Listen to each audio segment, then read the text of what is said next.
Ana, usted como editora internacional también le encargamos una misión y era, bueno, recopilar como ese listado de las obras más icónicas del maestro Botero y en los lugares desde el mundo en donde se encuentran, porque es que de verdad hay presencia del maestro Botero en muchos lugares del planeta. ¿Qué averiguó? Sí, Pablo, ahorita estábamos viendo, bueno, toda la parte nacional, Medellín, pero realmente hicimos periodismo de inmersión a través de Google Maps. De hecho, se puede ver ampliando la imagen ¡Qué maravilla! las obras del maestro Fernando Botero.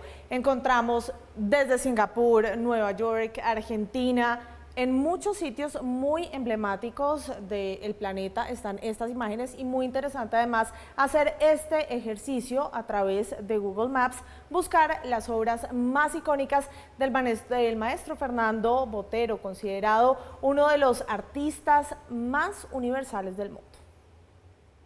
El mundo también fue testigo de la huella artística de Fernando Botero, llamado por algunos el artista colombiano más universal.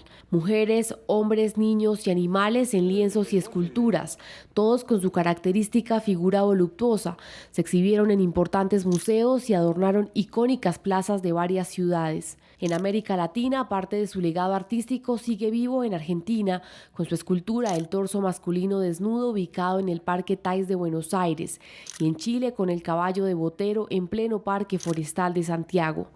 Uno de los países más especiales del continente para el artista colombiano fue México. Varias plazas como la Explanada de los Héroes en Monterrey estuvieron adornadas por sus obras. En Ciudad de México, su obra logró atraer a 300,000 personas en el Palacio de Bellas Artes, en donde el entonces presidente Felipe Calderón le rindió homenaje. El contacto con México y su arte me confirmó la idea de que yo debía inspirarme en mi tierra y en mis recuerdos para el desarrollo de mi obra artística. En 1993, Botero logró exponer 16 esculturas de bronce en las calles más famosas de Nueva York, en donde hoy permanece su legado con su obra Adán y Eva en Columbus Circle. El Museo de Arte Moderno MoMA aún recuerda en su página web que las obras del colombiano pasaron por sus salas de exhibición. Hoy también queda el recuerdo cuando Botero conquistó París. 31 desnudos de bronce del artista antioqueño invadieron la avenida más famosa del mundo, los Campos Elíseos. Su arte también quedó plasmado frente al emblemático monumento de la Puerta de Brandeburgo en Berlín, en el Jardín Amalia Rodríguez en Portugal y en la Plazoleta de Pietrasanta en Italia. Las salas del Museo Goya en España también recibieron a miles de personas fascinadas con 40 de sus obras en la exposición Sensualidad y Melancolía. Fernando Botero, el artista colombiano que dejó huella en su paso por este mundo. Bueno, pues ahora nos vamos a enlazar con Mauricio, porque mire, Mauricio, lo saludo. Hemos hablado a lo largo de toda esta emisión del maestro Botero, de su grandeza, de su universalidad, y amerita este momento en el que lo estamos despidiendo una reflexión. Su partida debe llevarnos a reflexionar sobre el papel del arte como embajador, a reflexionar sobre la cultura y los artistas, que son quienes al final la materializan como difusores de lo positivo de una idiosincrasia, ¿no? Que es, en el caso de Colombia, un país que desafortunadamente suele retumbar en el mundo por tantas cosas negativas, pues un país que sí que lo necesita. Y el legado del maestro Botero, en ese sentido, de hacernos destacar como nación, fue y va a seguir siendo enorme. Ahondemos en esto. Buenas noches. Bueno, pues efectivamente el papel de Fernando Botero como embajador de los colombianos en el exterior es una de las dimensiones más importantes. Habrá gente que la minimiza, habrá gente que dice a mí qué me importa. Habrá gente que dice pues que los grandes artistas colombianos y los grandes escritores como García Márquez, que se fue para México, como Fernando Botero, que se fue para Italia, no me pertenecen y no me representan. Bueno, yo creo que la labor que han hecho y que hicieron figuras como ellos en el exterior y la que hacen otros embajadores colombianos en el exterior es muy importante para mostrar la diversidad que hay en este país más allá de esos signos terribles que nos marcan en el panorama internacional. Sobre esa presencia internacional de Fernando Botero y la colombianidad, vale la pena mencionar dos o tres cosas. La primera tiene que ver obviamente con el estilo de Fernando Botero, con sus grandes volúmenes, no solamente en la pintura, sino también en la escultura, pero me interesa mucho la manera como se relaciona la gente con esas figuras. Habrá unos que dicen ese autorreferencial, repetitivo, no salió de allí, pero hay otras personas, muchas de ellas, que se enfrentan a la obra de Botero con una candidez y como con una apertura de corazón y apertura de mente que es bastante singular. Hay que recordar que, por ejemplo, en Nueva York, donde hay muchas esculturas de Fernando Botero, la gente, los niños, los jóvenes se acercan a ellas, juegan con ellas como si se tratara de la misma Plaza Botero en Medellín. Es decir, que esa posibilidad de llegarle a muchas personas con ese estilo estético que para algunos no tiene gracia, pero que para otros es una llave del corazón, es algo muy significativo. El segundo rasgo que vale la pena destacar es que, no obstante la amabilidad de su estilo, la amabilidad de sus figuras, también se encargó de relatarle a nosotros, por una parte, y al mundo, por otra parte, cosas que sucedían en nuestro país. Y allí están, por ejemplo, las obras sobre la violencia en Colombia, están las obras sobre Pablo Escobar. Algunas personas censuraron en su momento, criticaron en su momento que él hiciera pinturas sobre Pablo Escobar, como diciendo que cómo se iba a exaltar a semejante bandido. Pues para un artista, creo yo, la reflexión sobre la realidad no discrimina con un carácter estrictamente ético de decir pinto lo bueno y no pinto lo malo, sino pinto lo que veo probablemente. Y lo que se ve en Colombia son todas las caras de este poliedro tan tremendo que tenemos en este país. Y por lo tanto nunca rehuyó a esa realidad y nunca rehuyó a contar lo que sucedía en Colombia. Desde muy temprano en su vida artística, cuando hizo ese famoso bodegón a partir de figuras religiosas.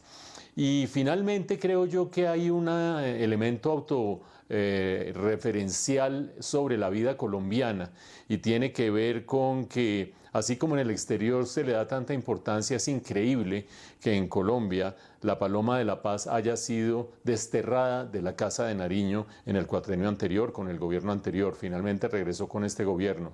Creo yo que es un desconocimiento al arte colombiano, a la estética colombiana y a nuestra capacidad de reflexionar sobre nuestra misma realidad, que es verdaderamente incomprensible. Festival de las Ideas, donde los líderes dialogan. Y nos vamos, sí señores, para Villa de Leyva. Allí se ha desarrollado durante todo el día una muy interesante jornada del Festival de las Ideas. Un evento que cuenta con la participación, ya se los contábamos ayer, de más de 100 líderes de opinión, y en donde se dialoga, importantísimo esto, se dialoga para construir país. Don Jenner Bedoya, me encanta saludarlo, vuelvo y le repito que le luce mucho Villa de Leyva. Muy buenas noches, y usted, bueno, nos va a traer todo el resumen de lo más destacado de esos foros de hoy. ¿Qué tal, Paula? Buenas noches a todos los televidentes de Redma Noticias. Sí, estamos acá en Villa de Leyva, fuerte brisa, 15 grados centígrados, y no podíamos ubicarnos en otro sitio sino aquí, en la Plaza Mayor, tan emblemática para uno de los municipios más hermosos de nuestro país. Ya esto se comienza a llenar de gente, mañana celebración del Día del Amor y la Amistad, en fin. Y todo esto además nos sirve como marco para este importante festival, el Festival de las Ideas, donde hemos tenido unos encuentros maravillosos, charlas, debates respetuosos, en búsqueda de concertación, en búsqueda de lograr consensos en medio de una situación muy difícil para nuestro país. A un año ya del gobierno del presidente Gustavo Petro, y en medio de todas estas reformas, pues hemos tenido invitados especiales y varios módulos. Hoy uno de ellos, de estos invitados, fue el fiscal general Francisco Barbosa, y el primer módulo de este Festival de las Ideas, el panel de la justicia como guardián de la institucionalidad, cómo la justicia puede dar confianza o, en otros casos, desconfianza en las instituciones frente a la ciudadanía. Sobre ese tema se refirió el fiscal Francisco Barbosa. Dijo que en todo caso, a pesar de las dificultades, él confía en las instituciones. Yo soy optimista frente al país. Soy optimista porque el país no tiene dueños. Soy optimista porque el país no tiene decisiones últimas. Soy optimista porque la democracia es un fenómeno que implica recambios, diálogos y transformaciones. Y soy optimista porque es mucho más la institucionalidad colombiana que las personas que representamos muchas veces estas instituciones. El fiscal general: se necesitan instituciones fuertes para garantizar una una buena confianza ante la sociedad. Pero a propósito, el fiscal general Francisco Barbosa, en esta charla en la que también estuvo el presidente de la Corte Suprema de Justicia, se refirió al tema coyuntural, el ciberataque del que es víctima nuestro país, uno de los mayores ciberataques en la historia de Colombia, y se refirió a esta Agencia Nacional de Ciberseguridad, frente a la cual pues expresa ciertas dudas. En principio uno dice, pues uno debería haber una agencia de ciberseguridad en un país, como hay en Noruega, o como hay en Francia, o como hay en Estados Unidos, pues sí, pero en el nivel de desconfianza que tenemos en este país, crean una agencia de ciberseguridad y a los otros días están siguiendo a todas las personas, están robándole los datos o están extorsionando a las personas con esos datos. ¿Por qué? Porque tenemos un nivel de desconfianza profundo sobre las instituciones y un nivel de desconfianza impresionante a nivel social. Luego, toda decisión que se vaya a tomar cae bajo una órbita de sospecha en el marco de un ambiente en el cual hoy nosotros estamos viviendo permanentemente sobre la base de la sospecha a la rama judicial, lo que lleva a que se busquen organismos internacionales. Robos y extorsiones en el momento actual que vive nuestro país frente a la creación de una Agencia Nacional de Ciberseguridad, lo que dice el fiscal general Francisco Barbosa. En este módulo en el que se está hablando precisamente sobre la justicia para crear confianza en las distintas instituciones, pues también participó, como les comentaba, el presidente de la Corte Suprema de Justicia, que es el doctor Fernando Castillo. Allí hizo además un importante llamado para garantizar la seguridad de todos los jueces. Dice además que se estaría atentando, si no se garantiza esta seguridad, con la imparcialidad de los jueces. ¿Se sienten solos? Nos sentimos un poco en este momento con alguna falta de compañía, porque si yo le preguntara a los magistrados de la Corte Suprema de Justicia cómo estamos en seguridad individual, todos diríamos bien. Pero el problema no es arriba. El problema es que tenemos 4.590 despachos judiciales donde tenemos que garantizar la seguridad del territorio, la seguridad individual para que se pueda ejercer la libertad y el juez pueda decidir sin temores y sin ambajes los casos a que tiene en su despacho. Otro de los módulos que se han venido desarrollando son alrededor de 7 módulos que hemos tenido desde ayer, el día de hoy y también el día de mañana. Pues tiene que ver con la seguridad, que se tienen grandes dudas con miras a las elecciones que vamos a tener en el próximo mes de octubre. Allí estuvo Alexandra Barrio, la directora de la MOE, la Misión de Observación Electoral, y reitera los municipios que están en peligro de no poder desarrollar como se debe las próximas elecciones. Alrededor de 300 municipios de los más de 1.000 municipios que tiene nuestro país, frente al dato que había dado el gobierno, recordemos, de que simplemente o solamente eran 3. Ella reitera ese llamado. También participó el registrador nacional, Alexander Vega, y habló de lo que se viene con miras a estas elecciones. Dice que debe haber coordinación, dice que las autoridades gubernamentales están coordinadas, dice que la registraduría está coordinada, habló hasta de nosotros, de los medios de comunicación, hasta los medios están coordinados, y entonces le preguntan, ¿y en dónde falta coordinación? Y él dice que falta coordinación en el gobierno. Ningún riesgo electoral puede estar por encima del Estado. Además, ya se ha demostrado, el año pasado no tuvimos que correr puestos de votación, no tuvimos que correr mesas de votación. Si lo hicimos el año pasado, lo vamos a lograr nuevamente. Pero lo que hablamos de la coordinación, todos nos coordinamos, pero acá hay alguien que no está coordinado. Hasta los medios de comunicación son pieza fundamental y están coordinados. Nos han ayudado en las denuncias, en las alertas, en los foros. Solo falta una coordinación, Alejandra. ¿Cuál? Lo puedo decir, el gobierno tiene que terminarse de coordinar. Y sé que es capaz. Ningún gobierno le interesa mal que le salgan las elecciones. Falta coordinación en el gobierno, dice el registrador nacional Alexander Vega. Otro tema importante, otro de los módulos, el papel de los empresarios, un tema del que se ha hablado bastante, quizá en el sentido de que no hay coordinación o no hay unidad de criterio entre empresarios y gobierno. Hubo varios participantes, dentro de ellos estuvo el presidente de la ANDI, estamos hablando de Bruce McMaster, y habló de que los empresarios y el gobierno deben llevar una agenda común, deben remar hacia el mismo lado. El diálogo y la conversación fluida, transparente, que genere confianza, que genere de alguna forma mecanismos virtuosos o situaciones virtuosas, sería muchísimo más fácil para todo el mundo. En eso nos ha costado trabajo, eso lo debo decir, a veces no es fácil la conversación con el gobierno. Si algo quisiéramos nosotros es poder sentarnos en la misma mesa con todo el gobierno, incluyendo pues, desde el presidente hacia abajo, y tratar de identificar, hombre, qué es lo mejor que uno puede lograr de la persona que tenemos enfrente y cómo podemos sentarnos, unir esfuerzos y producir los mejores resultados. ¿Para quién? No para el gobierno, que no es lo más importante realmente, no para los empresarios, que tampoco es lo más importante, para la población colombiana.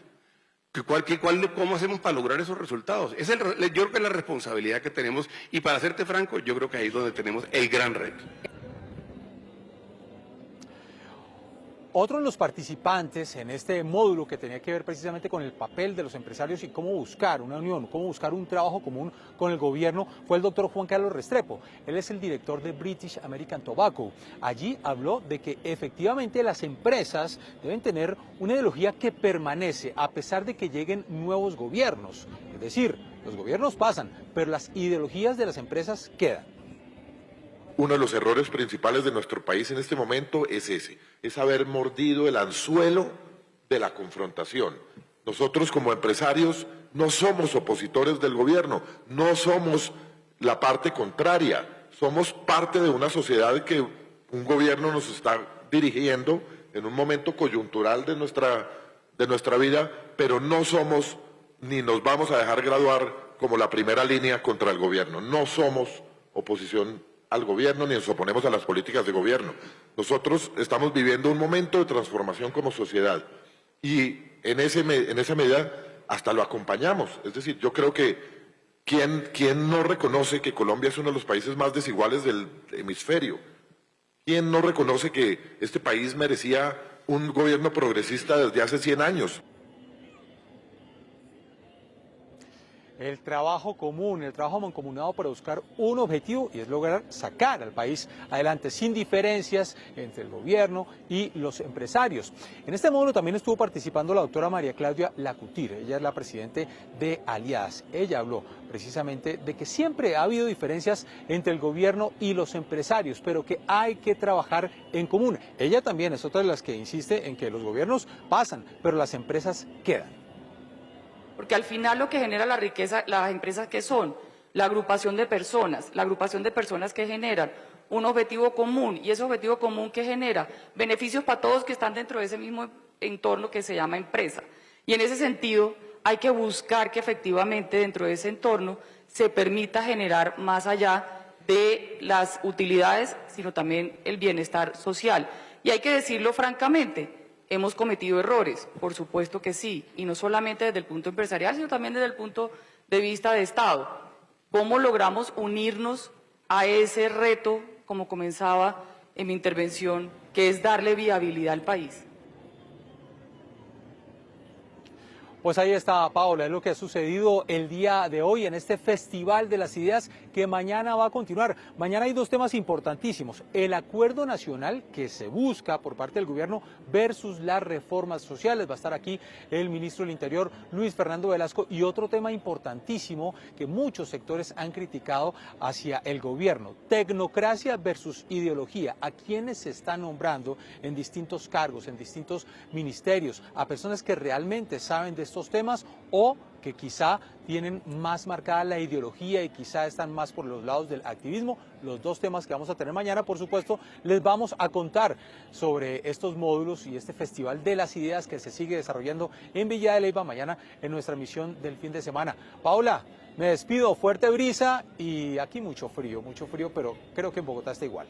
Sí, señor, por ahí logramos percibir la brisa que usted lo acompaña. Usted ya lo decía, usted se queda un rato más allí en Villa de Leyva porque mañana va a estar atento a los foros ya de cierre, por lo tanto va a disfrutar de una noche maravillosa que solamente brinda el cielo de Villa de Leyva. Jenner, gracias, muy interesantes las voces que usted nos trae de este diálogo, repetimos, indispensable para construir países. Buenas noches. Bueno, y ya que Jenner nos hablaba un poco de la participación del fiscal allí en este Foro de las Ideas, en este Festival de las Ideas, pues justamente el presidente Petro le respondió a esa carta que había enviado el fiscal Barbosa junto con la procuradora Cabello sobre la incursión que se presentó en Tierra Alta, en Córdoba. Reiteró el presidente que el hecho debe ser investigado y fue tajante al señalar que el gobierno no va a permitir que vuelva el paramilitarismo. Un nuevo choque de trenes se registra entre el presidente Gustavo Petro y el fiscal general de la Nación, Francisco Barbosa, y la procuradora Margarita Cabello. Esta vez por lo ocurrido en el municipio de Tierra Alta, en el departamento de Córdoba, donde un grupo de militares se hizo pasar por guerrilleros y amedrentó a los habitantes de esta zona del país. Es un hecho que debe ser investigado y aclarado por las instituciones nacionales, garantizando su no repetición y condenando a los culpables de estos hechos. Y es que esta respuesta del mandatario se produce por el comunicado emitido por el jefe del ente investigador y el Ministerio Público, donde le pidieron al presidente garantías para llevar a cabo en Tierra Alta las labores que logren establecer los confusos hechos que involucraron uniformados del ejército. Nos dirigimos a su despacho para solicitar su intervención como comandante supremo de la Fuerza Pública a efectos de garantizar las condiciones de seguridad necesarias para el ejercicio de las competencias constitucionales y legales de nuestras instituciones. Y en respuesta a esta solicitud, el presidente señaló: este gobierno está comprometido con la paz en el territorio nacional y que dará todas las garantías para que los colombianos puedan vivir en un Estado que proteja y vele por el ejercicio libre de sus derechos. En ese mismo sentido, el mandatario reiteró su tesis de que es una acción asociada por el paramilitarismo. Por ningún motivo, este gobierno permitirá que vuelva el paramilitarismo al país, por lo que se exige de las autoridades nacionales un compromiso rotundo con las investigaciones que se adelantan por estos hechos. Y finalmente el jefe de Estado reiteró que le dio indicaciones directas al ministro de Defensa, Iván Velásquez, para que se hagan las operaciones militares que le den garantías a los órganos de control. Garanticen el correcto ejercicio de las funciones de los órganos llamados a adelantar las investigaciones que permitan la identificación de los perpetradores de estas acciones. Para ello, se requerirá de la presencia activa de las entidades que ustedes representan, por lo que se convocará a mesas destinadas a la articulación y coordinación de esfuerzos. Esta misiva se conoce en medio de una nueva gira internacional del presidente Gustavo Petro por Cuba y Estados Unidos. Hoy participó en la cumbre G77 y China, que se adelanta en La Habana. Este martes estará en Nueva York en su segunda intervención ante las Naciones Unidas. Bueno, ahí está esta reacción del presidente Gustavo Petro a los llamados de la Procuraduría, por una parte, llamados verbales de la Fiscalía horas atrás, acerca de la importancia de que el gobierno nacional ofrezca las garantías a los entes de control y a los entes investigativos para poder desarrollar una adecuada investigación de lo sucedido en Tierra Alta, este episodio tan lamentable de las últimas par de días, pero no solamente lamentable, tan desconcertante, que tiene desconcertada la opinión pública porque puede tener múltiples interpretaciones. Y creo yo que la comunicación del presidente Petro tiene tres cosas muy buenas y un pequeño lunar, o gran lunar, dependiendo cómo lo vea uno. Las tres cosas muy buenas son, en primer lugar, el decir que está comprometido este gobierno con lograr que todos los colombianos puedan estar en todo el territorio nacional bajo condiciones de seguridad. Es decir, reiterar una vez más algo que mucha gente pone en duda o algo que por lo menos la cotidianidad pone en duda con sus hechos terribles en el territorio nacional, y es que el gobierno está comprometido con garantizar condiciones de seguridad a todos los ciudadanos colombianos y a todas las instituciones colombianas. En ese sentido, el segundo punto muy importante de este comunicado del presidente Petro es que el gobierno nacional va a ofrecer todas las garantías que estén a su alcance. Él no usa esa expresión, que estén a su alcance, porque se supone que en la medida en que el jefe de Estado puede ejercer esas prerrogativas de un jefe de Estado en todo el territorio nacional, pues la expresión que estén a mi alcance no cabría dentro de esta situación y en este contexto, pero sí que va a ofrecer todas las garantías para que estas entidades y otros organismos de control y de investigación puedan desarrollar su labor alrededor de la interpretación de qué es lo que ha sucedido en Tierra Alta, Córdoba. El tercer elemento supremamente importante es la reiteración de algo que en las últimas horas no estaba muy claro de parte de él, y es el que las instituciones nacionales son las encargadas de hacer esta investigación. ¿Por qué digo que no estaba tan claro? Porque en algún mensaje anterior de las últimas 36 horas, el presidente Petro había dicho que es la inteligencia militar, que es el ejército, que son las instituciones militares las que deben hacer esta investigación y dar un resultado. Por lo tanto, estaba de alguna manera, por exclusión, sacando de taquito a la Fiscalía. Y la Fiscalía es un organismo que tiene como función desarrollar las investigaciones, el ente investigativo por excelencia en el país. Por lo tanto, esta aclaración o esta ampliación de lo que él considera que deben ser las instituciones que investiguen, hablando de instituciones nacionales, es consistente con la Constitución y es lo que la opinión pública estaba esperando. Hasta allí, tres elementos muy importantes de esta reacción del presidente Gustavo Petro. ¿Dónde está el lunar? En el punto en que él dice no debe retornar el paramilitarismo y por eso es importante que los entes investigativos estén comprometidos con investigar. Es decir, que si no sale algo relacionado con el paramilitarismo de las investigaciones, quiere decir que no investigaron bien, punto número 1. O punto número 2, ¿cuál es la certeza de que todo esto tiene que ver con paramilitarismo cuando hay tanta perplejidad alrededor de los hechos sucedidos?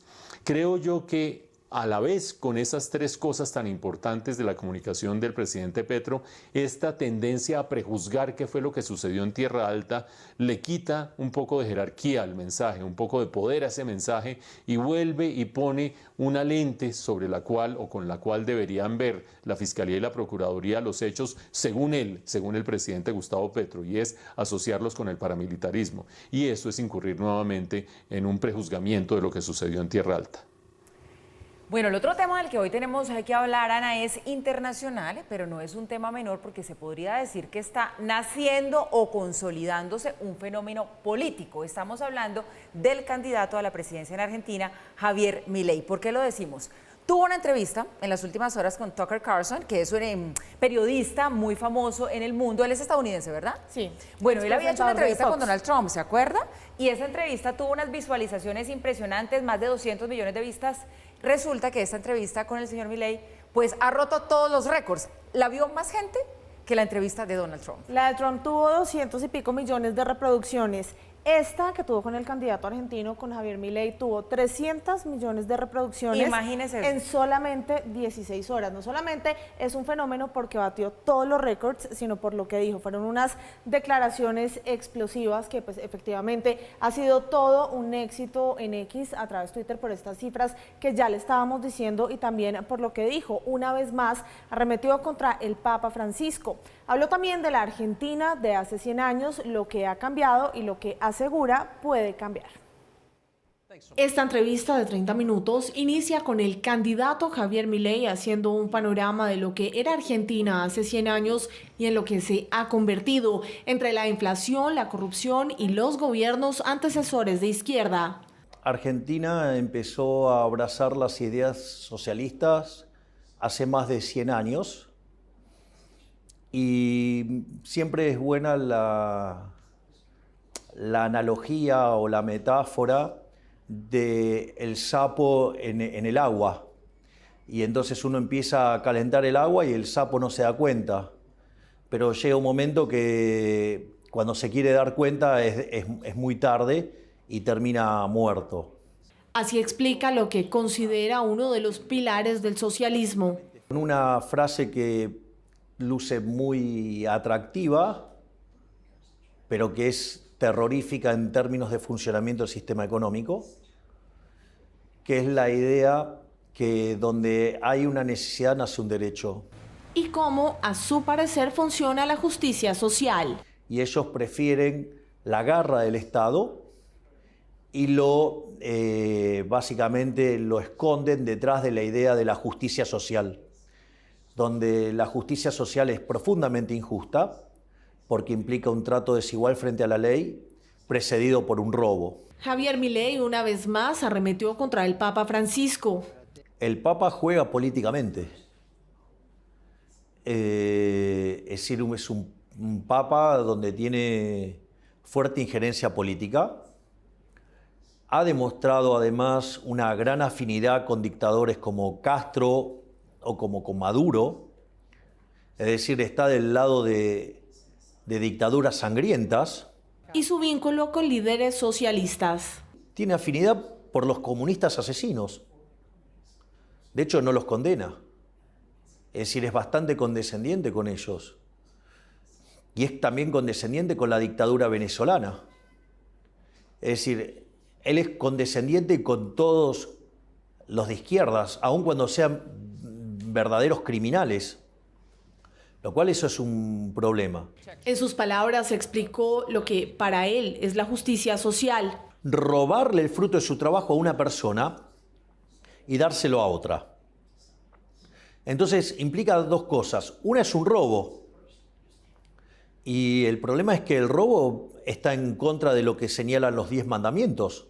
El socialismo es siempre y en todo lugar un fenómeno violento, asesino y empobrecedor. Y explica los que considera son sus valores. Los valores subyacentes en las ideas de la izquierda es la envidia, el odio, el resentimiento, el trato desigual frente a la ley y la violencia.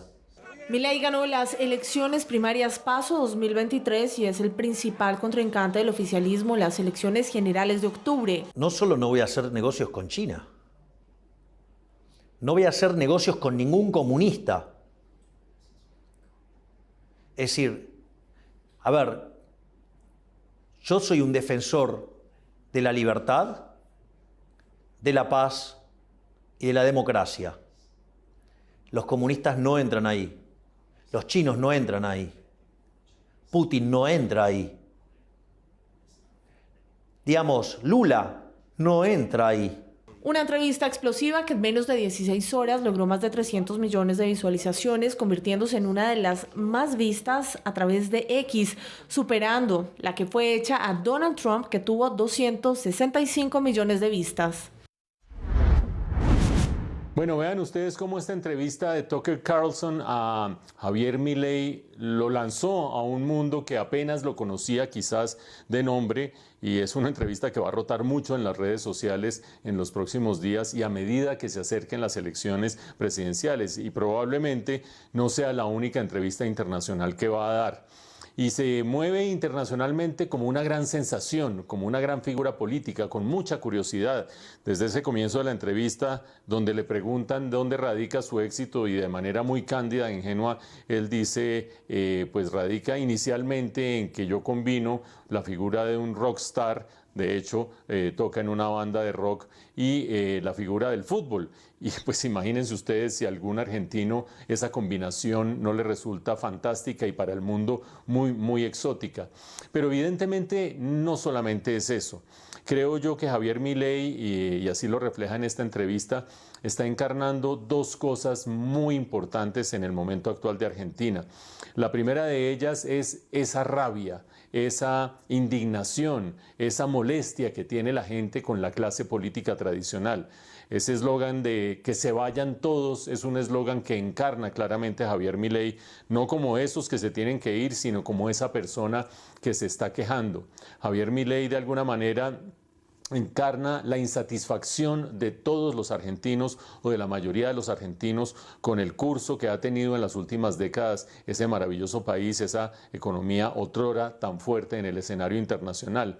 Pero no solamente es la indignación y la queja, también está otra cara de esa misma moneda y es la capacidad crítica. Javier Milei, sin lugar a dudas, es una persona cultivada, es una persona estudiosa, es una persona que tiene conceptos claros y los expresa claramente, sobre todo sobre la política, la clase política, lo que él denomina la casta, sobre la intervención estatal, sobre los subsidios, sobre el corporativismo, sobre la captura del Estado por parte de grupos de interés, y lo articula de manera bastante persuasiva, tiene ideas claras, las transmite claramente.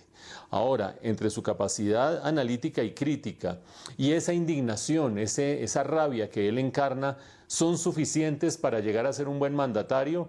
Yo tengo mis dudas, porque Javier Milei a la vez está mostrando que es bastante intolerante, bastante divisivo, bastante frenético en sus pareceres y en sus criterios, muy impulsivo. Y creo que eso, para gobernar un país tan dividido como es Argentina en este momento, constituyen características que dificultarían mucho su labor en el gobierno, para no hablar pues de la representación en el Congreso, que sería fundamental en este caso. Por lo tanto, una figura emergente en la que se fija el mundo con mucho encanto y con mucha atención, pero una figura emergente que, si no corrige ciertas cosas, algunas de ellas muy difíciles de corregir por ser rasgos de personalidad, probablemente si gana las elecciones en Argentina no llegue a cristalizar la ilusión que muchos electores ven en él.